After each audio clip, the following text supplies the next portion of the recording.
Salut, salut! Aujourd'hui au programme, je vais vous parler de mes 10 films préférés. Action. Alors, évidemment, je suis obligée de le préciser, je ne prétends pas que ce sont les 10 meilleurs films du monde, ce sont mes 10 films préférés à moi. Donc on va commencer tout de suite avec la 10e position. Tell me about it, Stud. En 10e position, Grease de Randall Kleiser. Grease, c'est l'histoire d'une fille, Sandy, et d'un garçon, Danny, qui tombent amoureux pendant leurs vacances d'été et qui, contre toute attente, se retrouvent dans le même lycée à la rentrée. Ce film a clairement bercé mon enfance. Je me souviens même d'une période de ma vie, quand j'étais gamine, où, en rentrant de l'école, je regardais le film au moins une fois. À ce moment-là, je l'ai tellement regardé qu'au bout d'un moment, je me suis lassée de connaître les dialogues par cœur. Du coup, j'ai commencé à le regarder en VO, jusqu'à ce que je connaisse les dialogues en anglais par cœur également. Ce film m'a tellement marqué, puisque automatiquement, quand tu grandis avec un film que tu regardes en boucle dans 2 langues différentes, bien sûr qu'il se retrouve dans ton top 10 de tes films préférés une fois que t'as 25 ans. Mis à part cette anecdote, évidemment, je trouve le film super, j'adore les chansons, j'adore les looks. Il peut avoir des aspects cucu, évidemment, puisque c'est une amourette de lycée, mais des fois ça fait du bien en fait. C'est juste un film léger qui se laisse regarder avec des super chansons. Que demander de plus? Bonjour, je m'appelle Forrest Gump. Maman disait toujours, la vie c'est comme une boîte de chocolat. On ne sait jamais sur quoi on va tomber. Évidemment, Forrest Gump de Robert Zemeckis. Forrest Gump, c'est l'histoire d'un garçon particulier qui, malgré son handicap, va se retrouver tout au long de sa vie au milieu d'un tas d'événements marquants de l'histoire. Forrest Gump, c'est également un film que j'ai découvert quand j'étais enfant. Et à chaque fois que je le revois, j'ai l'impression de le redécouvrir. Il est tellement complet, il se passe tellement de choses, chaque visionnage apporte un truc en plus. Je trouve ce film vraiment beau. Il est bouleversant, il me fait pleurer, il me fait rire. Ça fait du bien, ce genre de film.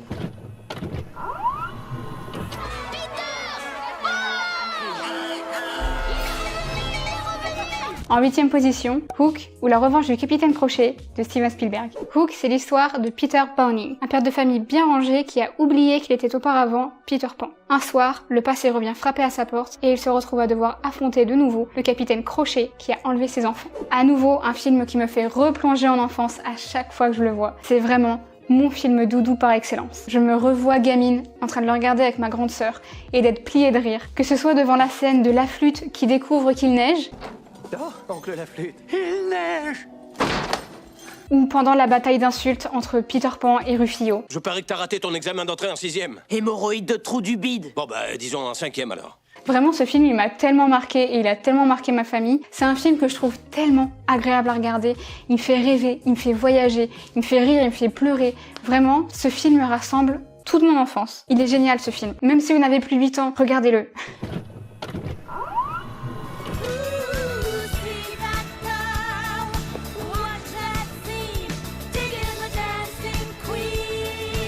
En 7e position, Mamma Mia de Phyllida Lloyd. Sophie est sur le point de se marier et elle souhaite inviter son père pour l'événement. Le problème, elle ne sait pas qui c'est. Elle sait seulement qu'avant de tomber enceinte, sa mère a fréquenté 3 hommes différents et elle décide donc d'inviter les 3 au mariage sans prévenir sa mère, en pensant que l'un d'entre eux est forcément son père.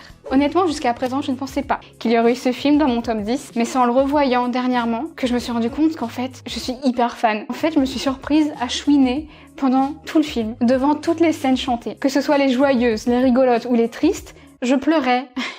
Parce qu'en fait, ce film me fait profondément du bien. J'adore la façon dont c'est écrit, j'adore le fait que les chansons servent au dialogue, sur fond de ABBA, donc parfait, et avec Meryl Streep. Donc vraiment, ce film est super.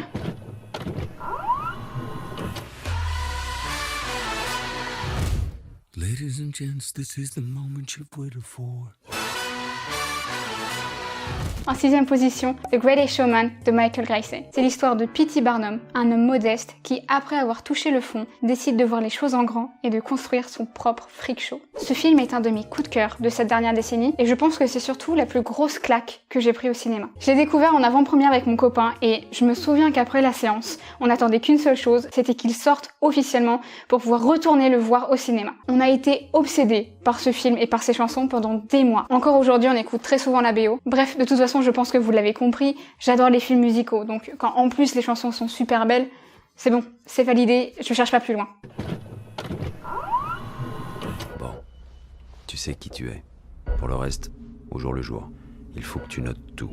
En ce qui concerne les informations que je qualifierais de vitales, il vaut mieux se les écrire sur le corps plutôt que sur un bout de papier. C'est une façon définitive de prendre note.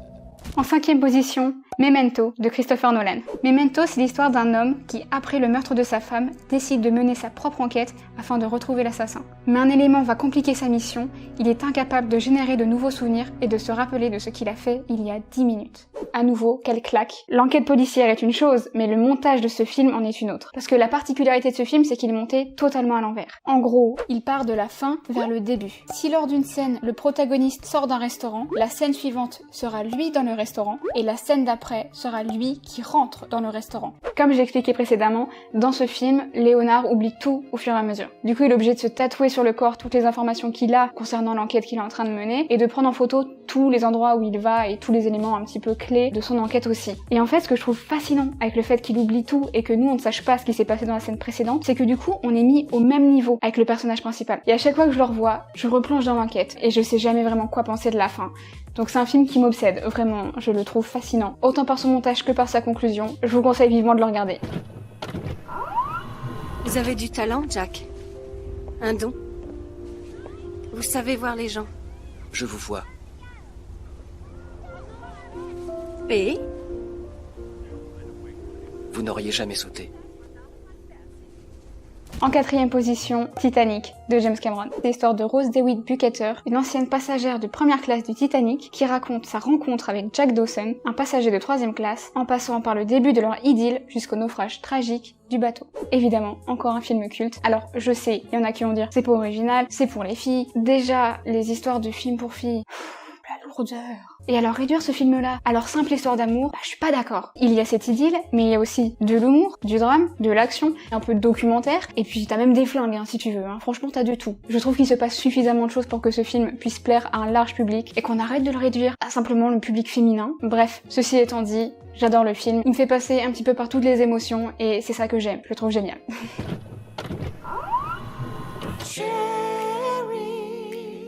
Sherry baby, Sherry,